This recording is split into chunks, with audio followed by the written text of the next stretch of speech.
Quiero hablarles a las personas que están viendo por televisión y decirles algo sobre la ciudad de Nueva York. Es un gozo y un privilegio para mí y mis colegas volver aquí a Nueva York. Por algún tiempo he visto señales que dicen, amo Nueva York.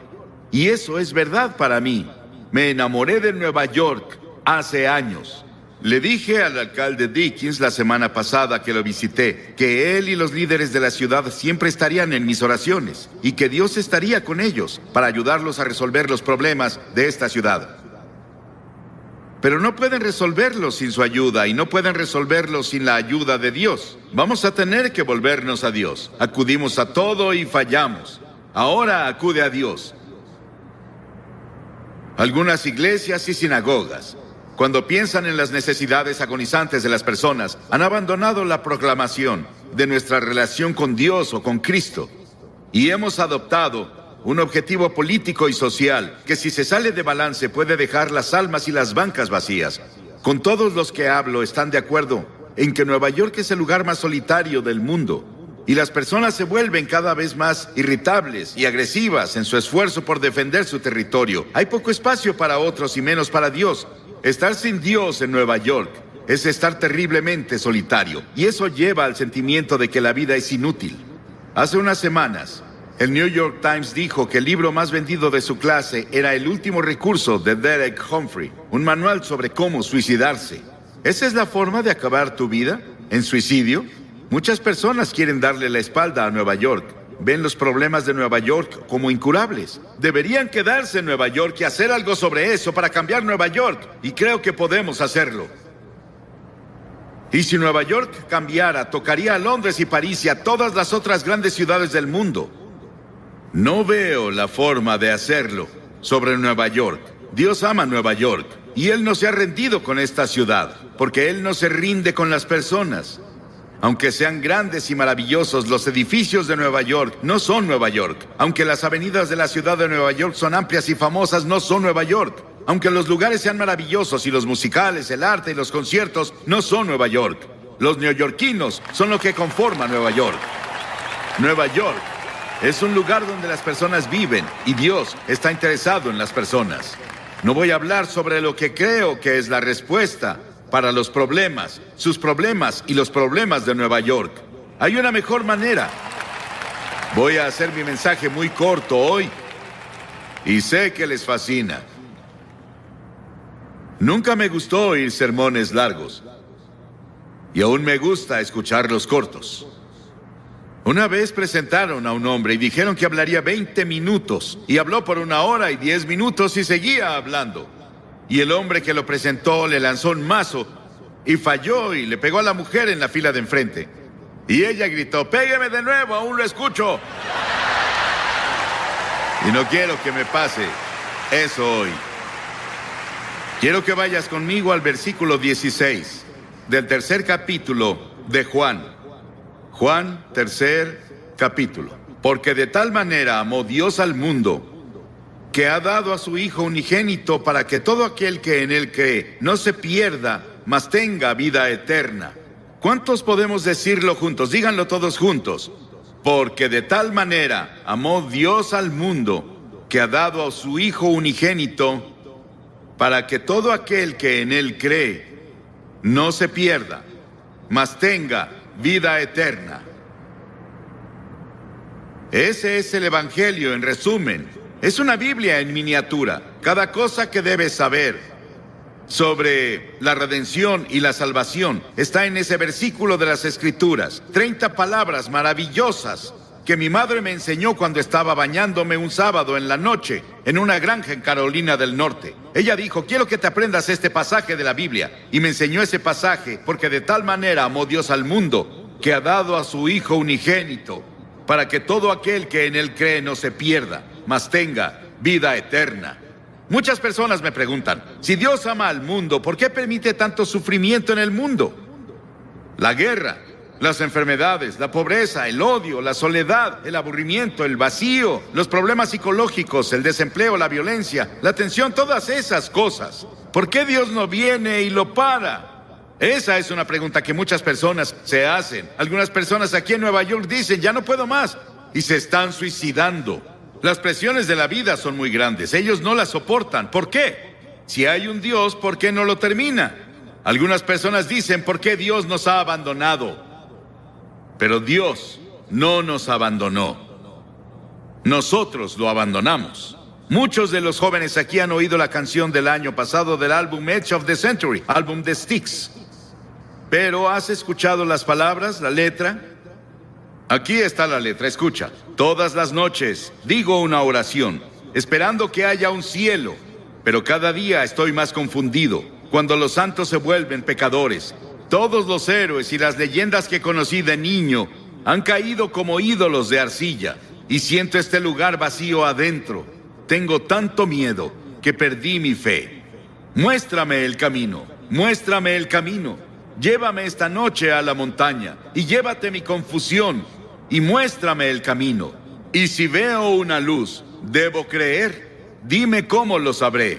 Muéstrame el camino, muéstrame el camino. Llévame esta noche al río y lava mis ilusiones. Muéstrame el camino, muéstrame el camino. Dame la fuerza y el valor de creer que llegaré ahí un día. Y por favor, muéstrame el camino. Y cada noche digo una oración esperando que haya un cielo. Y este pasaje dice, Dios, Dios. ¿Crees en Dios?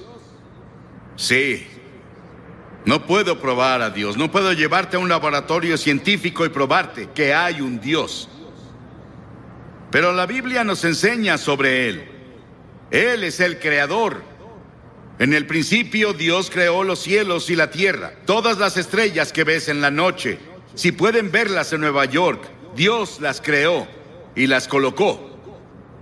Él también es espíritu. La Biblia dice Dios es espíritu y quienes lo adoran deben hacerlo en espíritu y en verdad. Él no tiene un cuerpo como tú y yo. Él solo podría estar en un lugar a la vez si tuviera un cuerpo como estos.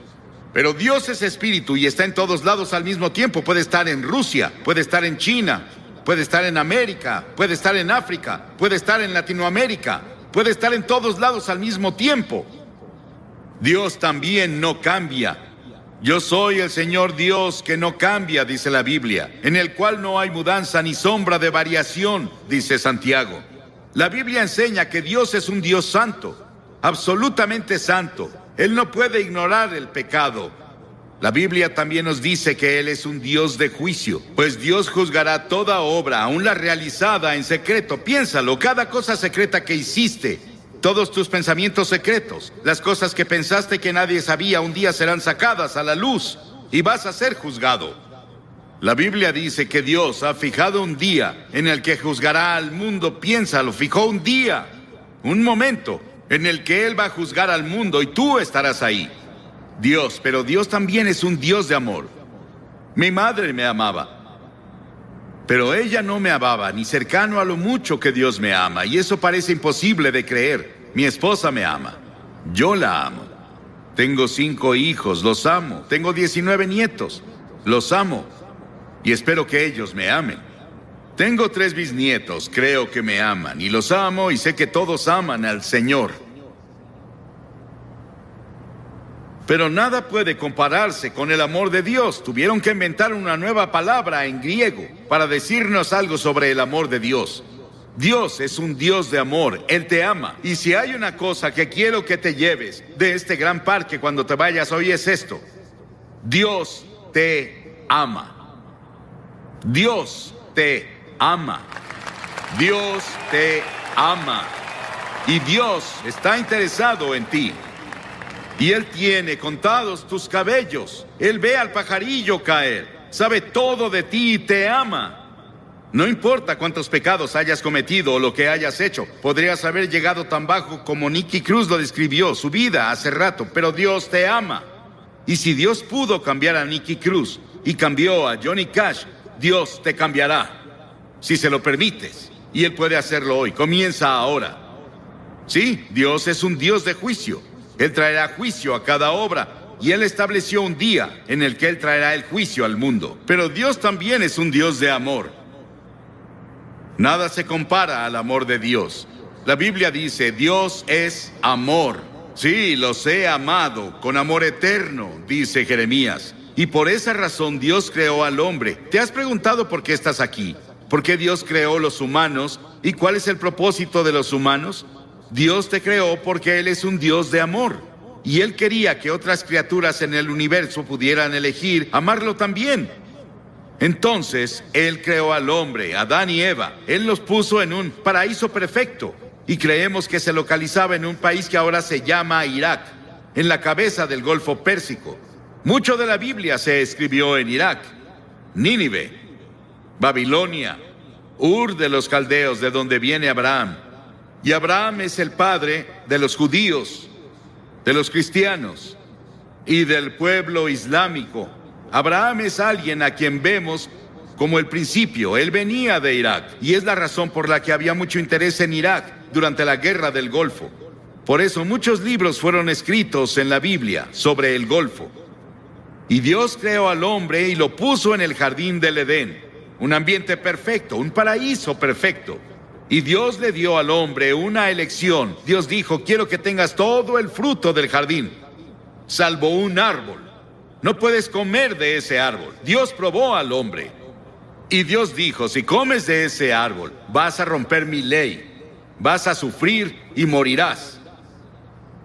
Y el hombre rompió la ley de Dios. Dios le dio el libre albedrío para elegir, y el hombre eligió rebelarse contra Dios. Escuché un talk show en la tele el otro día. Pude escuchar a casi todos. Discutían qué está mal con la naturaleza humana. ¿Por qué las personas hacen las cosas que hacen? ¿Por qué las personas cometen los crímenes que hay? ¿Por qué las personas dicen mentiras? ¿Por qué hay tantos celos? ¿Por qué hay tantos problemas en el mundo? Es porque el hombre está enfermo. Y la enfermedad se llama pecado. ¿Cuál es la principal causa de la guerra? El crimen, el engaño y el fraude. ¿Por qué debemos tener hospitales y cárceles con barrotes en las ventanas y fuerzas policíacas y fuerzas militares? Nuestros problemas sociales básicamente son morales y espirituales. Y los problemas morales requieren una solución religiosa. Todos estos problemas indican que algo está mal con la naturaleza humana. Las personas esperan que la tecnología o la fuerza política nos salven. Pero Dios dice: tu problema está en tu corazón. El primer pecado que se cometió fue cometido en un paraíso. Es un problema del corazón. Jesús dijo: porque del corazón salen los malos pensamientos, los adulterios, la fornicación, los homicidios, los robos y las calumnias. La Biblia dice en Romanos 6, la paga del pecado es muerte. La Biblia dice: pecado es romper la ley. ¿Qué ley? La ley de la conciencia. ¿Has ido en contra de tu conciencia? Cometiste un pecado. ¿Alguna vez has roto alguno de los 10 mandamientos? Eres pecador. No has cumplido los requerimientos del sermón de la montaña. Eres un pecador. No cumplimos lo que Dios requiere. Somos pecadores ante Dios. Y el pecado se interpone entre Dios y tú. Se interpone entre tú y la paz, entre tú y la felicidad, entre el gozo y tú, entre tú y la seguridad de que si mueres irás al cielo. Salomón, el gran rey de Israel, una vez dijo: no hay un hombre sin pecado. Estamos alejados de Dios. Recordemos eso. Estamos separados de Dios. A pesar de eso, Él aún nos ama. Sí, hay un infierno. Hay un infierno en esta vida, pero también hay un infierno en la vida venidera, si estamos separados de Dios. La Biblia enseña que la muerte tiene 3 dimensiones. Hay una muerte natural, cuando mueres. Vas a ser sepultado o vas a ser cremado, como sea que lo hagan. Desaparecemos de esta tierra, pero hay una muerte espiritual. Dentro de ti viven tu alma o tu espíritu. Esa es la parte de ti que vive para siempre. Es la parte con la que tienes comunión con Dios. Y has quebrado la ley de Dios y como resultado estás espiritualmente muerto. Estás muerto para Dios. Y esa muerte continuará a lo largo de toda la eternidad después de que mueras. Y no vas a estar ahí con miles de personas divirtiéndote como muchas personas describen el infierno. Vas a estar solo. Vas a estar en una terrible soledad ahí. Y eso es el infierno. Y podemos tener infierno en esta vida, el infierno en la vida venidera. Y eso se llama muerte eterna. Las palabras que Cristo usa en el Nuevo Testamento para describir el castigo al pecado son pérdida, perecer, condenar, castigo, infierno. Dios vio toda esta confusión y nos vio tropezando en la oscuridad. No sabíamos qué hacer con nuestro ser. Estábamos aburridos por un lado, o muriendo físicamente por el otro. Dios decidió hacer algo al respecto con su amor. Dios no podía olvidarnos, o no cumpliría su palabra, no sería Dios. Dijo que si pecabas, morirías. Que si pecabas, sufrirías. ¿Debemos sufrir y morir para que Dios cumpla su palabra? Un día caminaba con uno de mis hijos en un sendero de Carolina del Norte. Pisamos un hormiguero y vimos abajo y había hormigas muriendo y sufriendo y su casa estaba destruida. Mi hijo me dijo: papá, ¿no sería genial que las ayudáramos a reconstruir su casa y las lleváramos a sus hospitales? Y dije: sí, pero somos muy grandes y ellas chiquitas. Y pensé que era una buena ilustración. Dios miró desde el cielo y nos vio con toda nuestra oscuridad, con nuestros tropiezos y nuestros problemas y peleas y disputas y dificultades y guerras. Pero Dios era muy grande. Somos muy pequeños. Parecemos hormigas arrastrándose en este planeta. ¿Qué podía hacer Dios? Dios decidió hacer algo al respecto. Dios se volvió hombre. Dios se volvió hombre, y ese hombre es el Señor Jesucristo. Él nació de la Virgen María y vino con un propósito.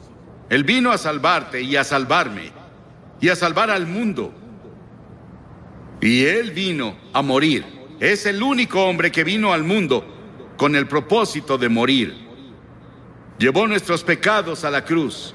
Lo llevaron fuera de Jerusalén y lo clavaron ahí los romanos, no los judíos, los romanos. Lo llevaron fuera de los muros de Jerusalén y lo clavaron en una cruz. Y Él derramó su sangre. Y en ese terrible momento, cuando estaba ahí, dijo: Dios mío, ¿por qué me has abandonado? Y en ese terrible momento hizo 7 agonizantes expresiones. Y en esas expresiones Él nos decía que se llevó nuestros pecados. Fue hecho pecado por nosotros. Piénsalo, Él fue hecho pecado. Se volvió culpable de tu adulterio. Se volvió culpable de todos los pecados sexuales que cometiste. Se volvió culpable de toda la envidia y los celos y las peleas y los asesinatos y homicidios que lees en los periódicos casi a diario. Él lo hizo pecado por nosotros. El Señor puso sobre Él la iniquidad de todos nosotros. Piénsalo. Él tomó nuestros pecados. ¿Y qué debemos hacer? Debemos arrepentirnos del pecado. A lo largo de todo el Antiguo Testamento, los profetas decían: arrepiéntete. El primer sermón que Jesús predicó fue: arrepiéntete. En todo el Nuevo Testamento escribió: arrepiéntete, arrepiéntete, arrepiéntete, arrepiéntete. ¿Qué significa arrepentirse? Significa que confiesas a Dios: he pecado contra ti, Señor. Lo admito. Significa que te vuelves de tus pecados. Estás dispuesto a dejar que Dios haga su voluntad en tu vida y estás listo para seguirlo y servirlo desde ahora. Eso es arrepentimiento. Hace unos días, en nuestro pan diario llamado Llévame a la Cruz, Cliff Barrows me dio esta maravillosa historia. Un policía, un oficial, estaba patrullando una noche en un pueblo del norte de Gran Bretaña cuando escuchó un sollozo entrecortado. Vio a un niño en la sombra sentado en una puerta y las lágrimas corrían por sus mejillas. El niño dijo: estoy perdido. Por favor, lléveme a casa. El policía comenzó a nombrarle calle tras calle, intentando ayudar al niño a recordar dónde vivía. Él nombró tiendas y hoteles en el área, pero no tuvo éxito. Luego recordó que en el centro de la ciudad había una iglesia con una gran cruz blanca que sobresalía por arriba de la ciudad. Él la apuntó y dijo: ¿vive cerca de eso? La cara del niño de inmediato se iluminó. Sí, señor, lléveme a la cruz. Encontraré mi casa desde ahí. Y si vienes a la cruz hoy, hay un camino. Si vienes por el camino de la cruz, si estás perdido, el único camino a casa es ir a la cruz. La cruz de Cristo dirige a los perdidos a su hogar eterno. Pero Jesús no se quedó en la cruz. Él resucitó de los muertos. Dios resucitó de los muertos. No voy a hablarte sobre un Jesús muerto. Voy a hablarte sobre un Jesús vivo. Y ese Cristo vivo puede venir a tu corazón hoy por el Espíritu Santo y hacerte una nueva persona, darte una nueva visión de la vida, quitarte esa soledad, quitarte esos pecados que has cometido y limpiarlos para que cuando Dios te vea, no vea tus pecados. Estás justificado a sus ojos, como si nunca hubieras pecado. Y luego la Biblia enseña que Jesucristo vendrá de nuevo un día. Estuve en Jerusalén y estuve hablando un día con el rabí en jefe. Y le pregunté, Señor, ¿cree que el Mesías va a volver? Y él dijo, sí, claro. Y dije, yo también. Pero creo que cuando venga, usted verá que es Jesucristo. Él se rió por un momento con su taza de café y dijo, no se rió, me sonrió. Y dijo, claro, esa es nuestra diferencia. Ambos esperamos al Mesías, pero nosotros creemos que será Jesucristo. Verán al Hijo del Hombre venir sobre las nubes del cielo con gloria, con gran poder y gran gloria. Va a volver y establecerá su reino. Sí. El comunismo no ganó. Ningún ismo va a ganar. Solo Cristo va a ganar. Y un día va a gobernar al mundo. Pero esta noche Él quiere gobernar tu corazón. Él quiere entrar a tu hogar y a tu familia, a tu vecindario. Él quiere entrar a nuestro país. Y Él quiere ser el Rey de Reyes y Señor de Señores. ¿Qué requiere Dios de ti? Ya te dije una cosa, arrepentimiento. Durante la semana pasada celebramos los días más santos del año judío. Yom Kippur, que se celebra el miércoles, es intensamente personal. Los festivales judíos hacen 3 preguntas. ¿Qué hicimos con nuestra vida durante el año pasado? ¿Dónde estás ahora en tu vida? ¿Qué planeas hacer con tu vida el año que viene? Y una de las razones por las que Yom Kippur ejerce una fascinación sobre los judíos es porque el tema de la festividad es tan personal y contemporáneo. No hay una sola persona entre su pueblo que diga, mi vida está completa y espiritualmente plena. Todos fallamos. Y tenemos que decir con los demás, también soy pecador. Estoy separado de Dios. Estoy perdido. Necesito encontrar el camino a casa. No es una opción.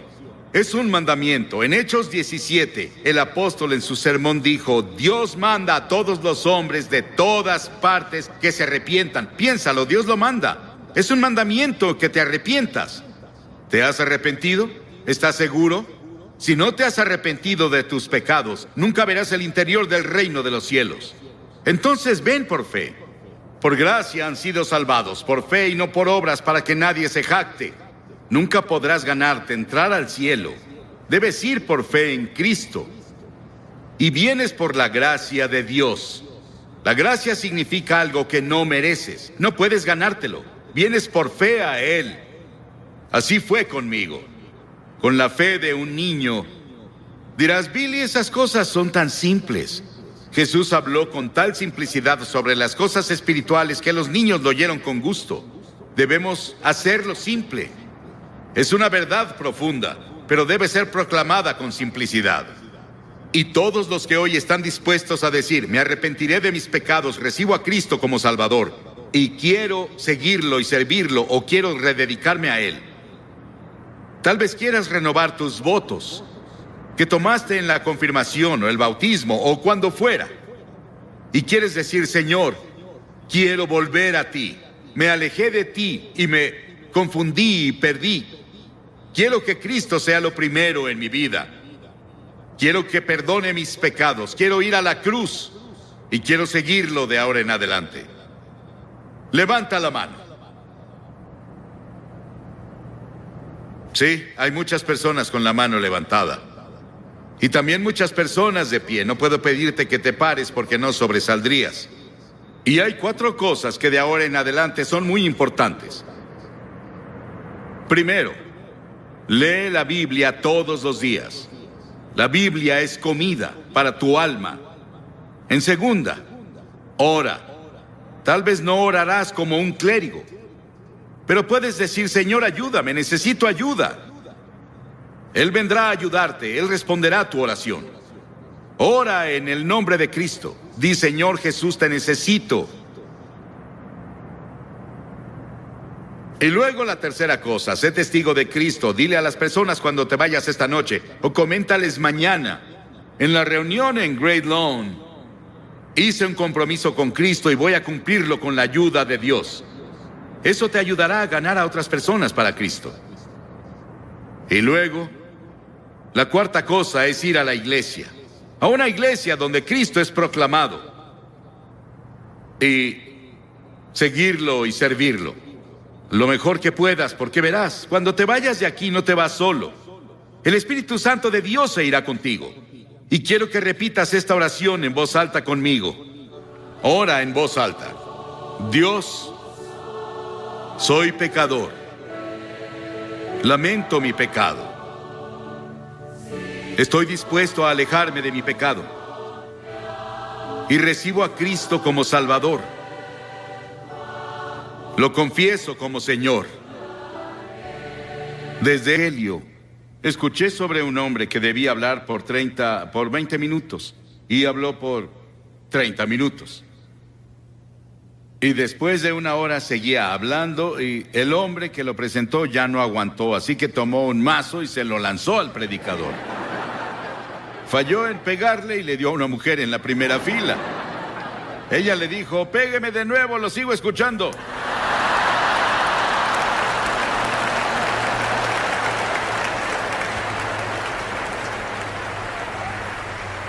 Gracias.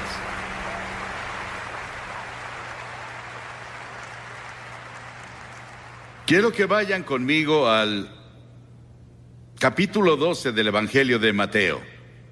Capítulo 12 del Evangelio de Mateo, versículo 38. Comenzamos. Algunos de los fariseos y de los maestros de la ley le dijeron, Maestro, queremos ver alguna señal milagrosa tuya. Jesús les contestó, esta generación malvada y adúltera pide una señal milagrosa, pero no se le dará más señal que la del profeta Jonás. Porque así como Jonás estuvo 3 días y 3 noches en el vientre del gran pez, también el Hijo del Hombre estará 3 días y 3 noches en las entrañas de la tierra. Los habitantes de Nínive se levantarán en el juicio contra esta generación y la condenarán, porque ellos se arrepintieron con la predicación de Jonás. Y aquí tienen a uno más grande que Jonás. En este pasaje, que se refiere al pequeño libro de Jonás, solo hay 4 capítulos en ese libro. Es uno de los libros más controversiales en la Biblia, pero también es uno de los más emocionantes e interesantes libros en la Biblia. Y lo lees de principio a fin y está lleno de emoción, pero también lleno del Evangelio. Él estaba apuntando al Evangelio, cuando Cristo vendría y moriría en la cruz y pasaría 3 días y 3 noches en la tumba y resucitaría de entre los muertos. Estábamos en Florida, después de que Andrew los golpeó. Fuimos a South Dade. Hicimos un servicio llamado el Servicio de la Esperanza para las personas ahí. Jesse Jackson estaba ahí. Él llegó y se sentó en la plataforma e hizo una oración. El gobernador del estado nos había invitado.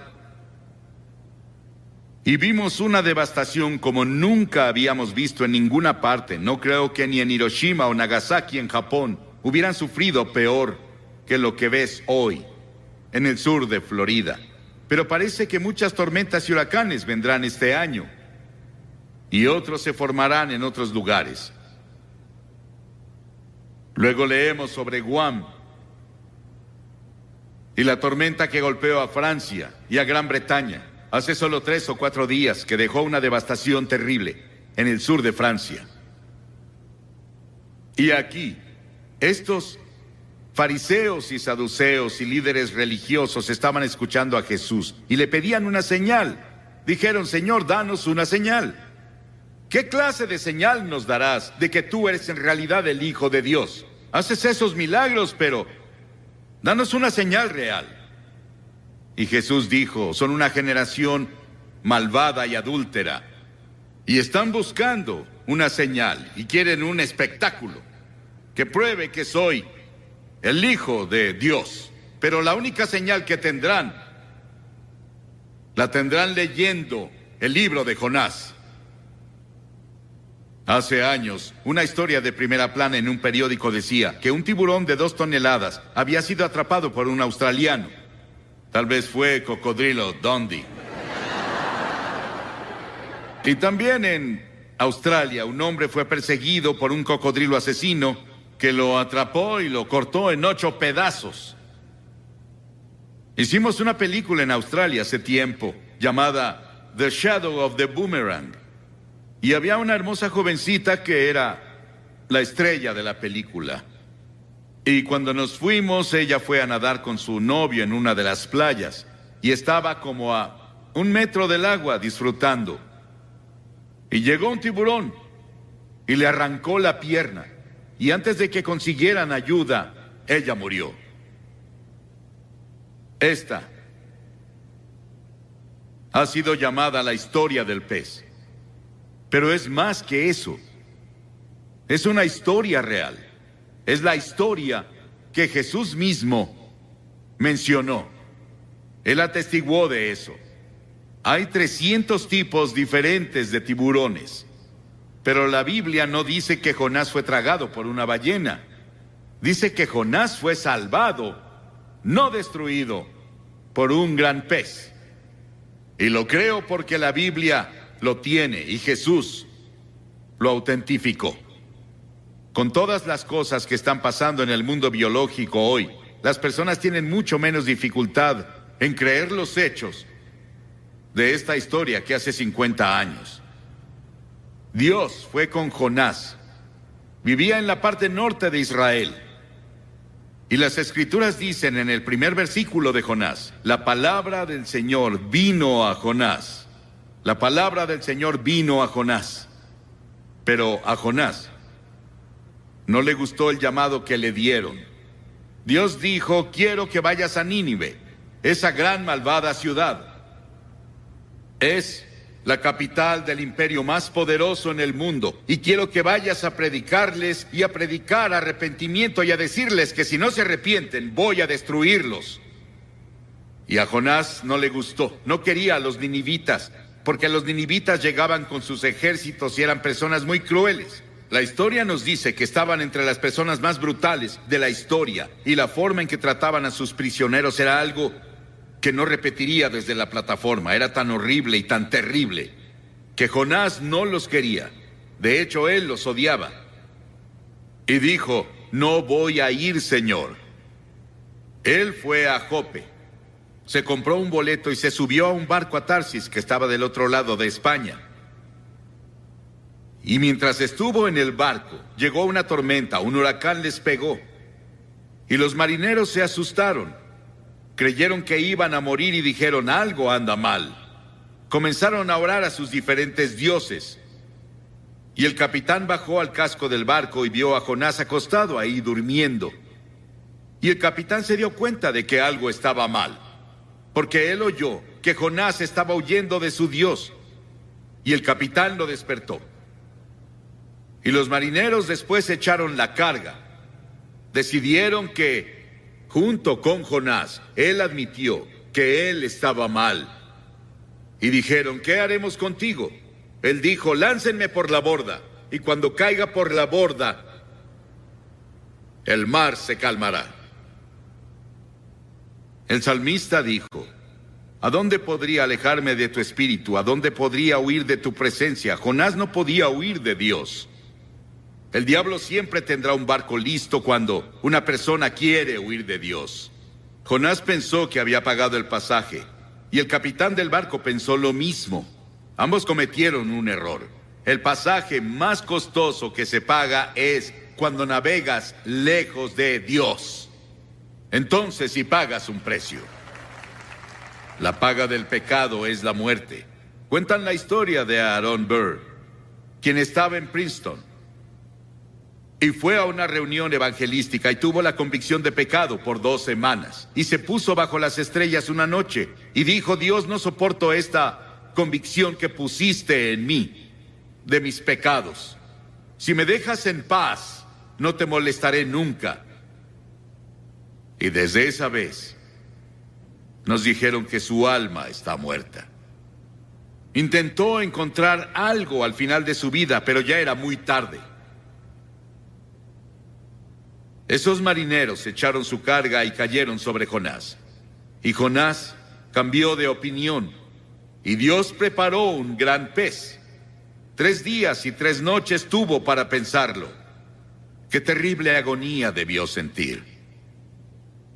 Hay 2 formas de encontrar juicio: resistir e ir más profundo en tu pecado, o volverte a Dios. Pedro caminó sobre el agua y comenzó a mirar alrededor. Quitó sus ojos de Jesús y dijo: Señor, sálvame. La Biblia enseña que estamos muertos en transgresiones y pecados. La Biblia dice que eres un cuerpo, pero dentro de tu cuerpo está tu espíritu, tu alma. Es la parte con la que puedes tener comunión con Dios. Y está muerta. Y solo tienes vida por el Espíritu Santo cuando llegas y te arrepientes de tus pecados y recibes a Cristo como tu Señor y Salvador. Dios provee todos los medios de escape, pero tú estás atado de manos y pies por tus pecados. El Espíritu debe venir y cortar las cadenas, y luego tú saltas a tu libertad.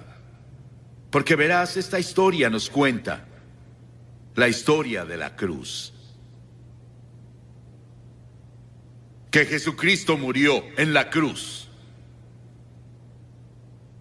que fue enterrado, que resucitó y está vivo esta noche. Él quiere entrar a tu corazón y cambiar la dirección de tu vida y darte paz y gozo como nunca has conocido.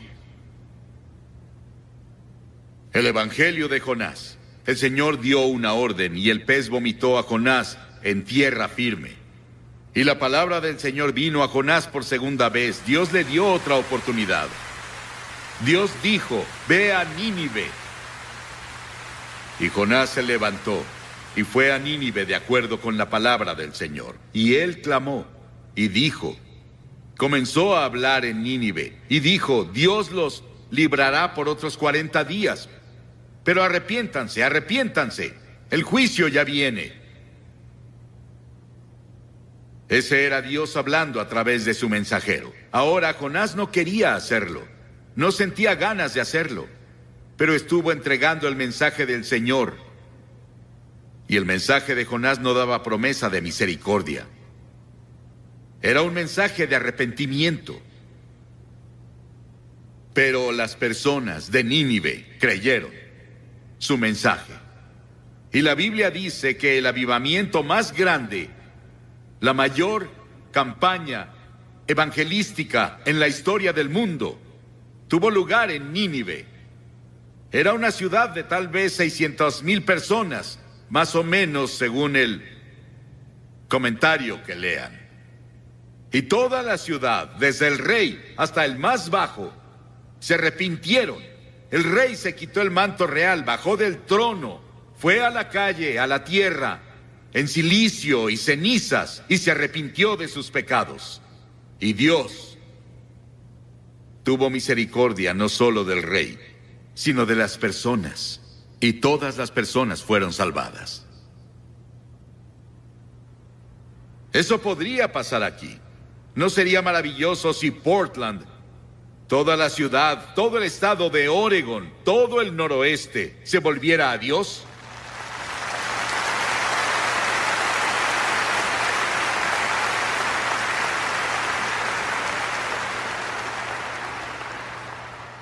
El rey de inmediato proclamó ayuno, y las personas no comieron, no bebieron, hicieron ayuno y oraron.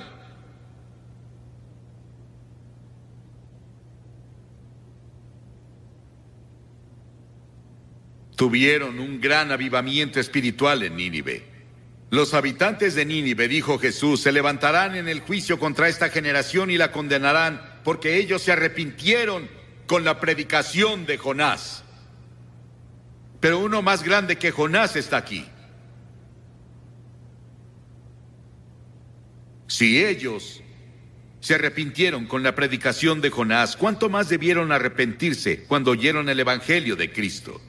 Dios nos está advirtiendo ahora con la enfermedad del SIDA, con los huracanes y terremotos, con la violencia y todo tipo de problemas que ahora están afectando a todo el mundo, nuestros problemas económicos.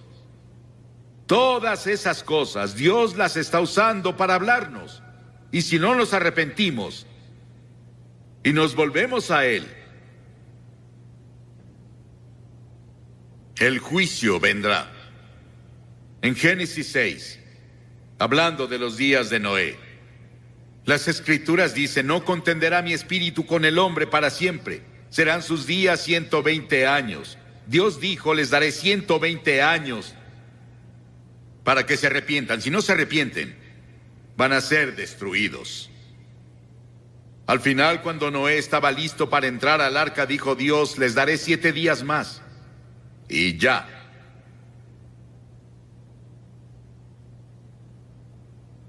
La gracia de Dios es más grande que nuestros pecados. Nínive escuchó a un predicador. ¿Cuántos predicadores has escuchado? ¿Cuántos programas de televisión y radio cristianos has escuchado? ¿En cuántos servicios de iglesia has estado? ¿Cuántas Biblias tienes en tu casa? Nínive solo tuvo una advertencia, un solo servicio. Y toda la ciudad se volvió a Dios.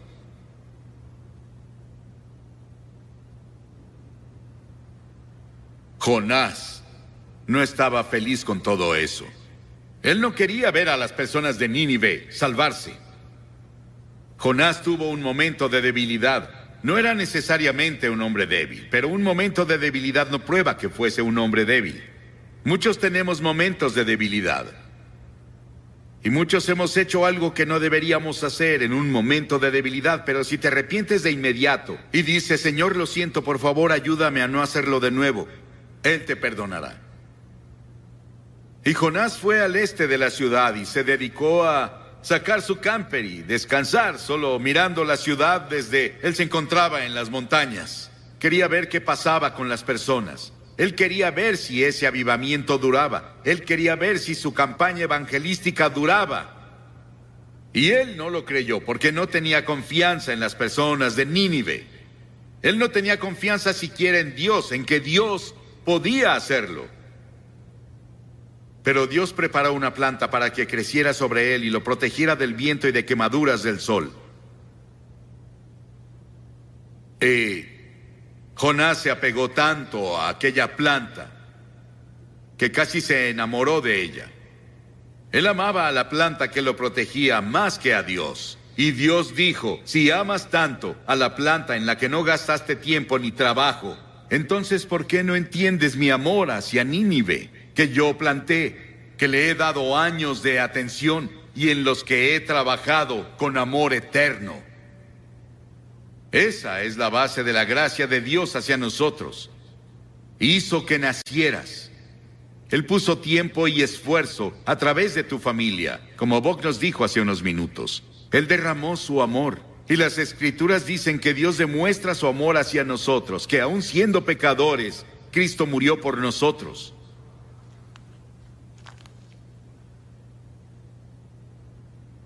Las cosas que obtenemos de este libro de Jonás.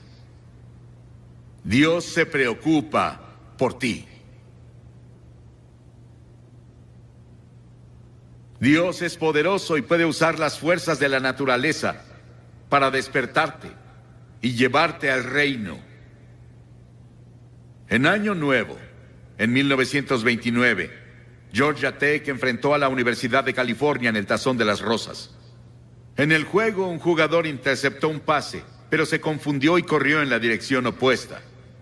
Un compañero lo tacleó, justo antes de que anotara un touchdown contra su propio equipo. En el medio tiempo, todos los jugadores fueron a los vestidores y se sentaron preguntándose qué diría el entrenador. Ese joven se sentó solo, se puso una toalla sobre su cabeza y lloró como bebé. Cuando el equipo iba a volver al campo para la segunda mitad, el entrenador lo sorprendió cuando anunció que los mismos jugadores que iniciaron la primera mitad iniciarían la segunda. Todos los jugadores dejaron los vestidores, salvo este joven. Él no se movió. El entrenador miró y lo llamó de nuevo, y vio que sus mejillas estaban mojadas con grandes lágrimas de hombre. Y dijo: entrenador, no puedo hacerlo. Lo arruiné. He arruinado y deshonrado a la Universidad de California. Me arruiné yo mismo. No podría enfrentar la multitud en el estadio de nuevo. El entrenador puso su mano sobre su hombro y dijo: Roy, levántate y regresa. Este juego solo va a la mitad. Cuando leí la historia dentro de mí, dije: ¡qué entrenador! Cuando leí la historia de Jonás y leo la historia de miles como él, digo: ¡qué Dios! Que me da una segunda oportunidad. Y a algunos les está dando otra oportunidad esta noche, para darle tu corazón y tu vida a Cristo y asegurarte que si mueres te irás al cielo. Voy a pedirte que te levantes de tu asiento ahora y vengas a pararte frente a esta plataforma y digas al venir: abro mi corazón y le doy mi vida a Cristo. Tal vez fuiste bautizado o confirmado y eres un buen miembro de la iglesia, pero en el fondo no estás seguro. No estás seguro como estás ante Dios y no estás seguro de que te has arrepentido o que en verdad por fe lo recibiste como Señor y Salvador. Él te ofrece su misericordia y su amor y su gracia esta noche y dice: te amo. Y voy a pedirte que vengas y dirás: ¿por qué le pides a las personas que pasen públicamente? Todas las personas a las que Jesús llamó lo hizo públicamente, ¿sabías eso? Cada persona que llegó a Cristo en el Nuevo Testamento fue públicamente. Él dijo: si no estás dispuesto a reconocerme ante los hombres, no te reconoceré ante mi Padre que está en el cielo. Levántate y ven ahora desde arriba en la galería toda esa parte. Y si estás viendo por televisión en otros países o en otro estadio, levántate y ve al frente de tu pantalla como las personas que ya comenzaron a venir. Vamos a esperar. Ora por la persona que está a tu derecha, a tu izquierda, enfrente de ti y atrás de ti. Tal vez nadie ha orado por ellos antes, para que encuentren un Salvador. Ora por ellos. Vamos a hacer que toda la audiencia haga una oración en silencio. Pídele a Dios que haga una obra poderosa esta noche en los corazones de muchas personas. Muchas personas ya vienen en camino. Ven.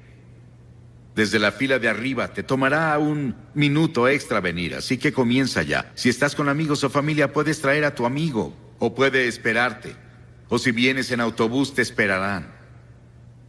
Y después de que todos lleguen, voy a hacer una oración contigo y te diré una palabra y te daré algo de literatura para ayudarte en tu vida cristiana. Levántate y ven ahora con las personas que ya vienen.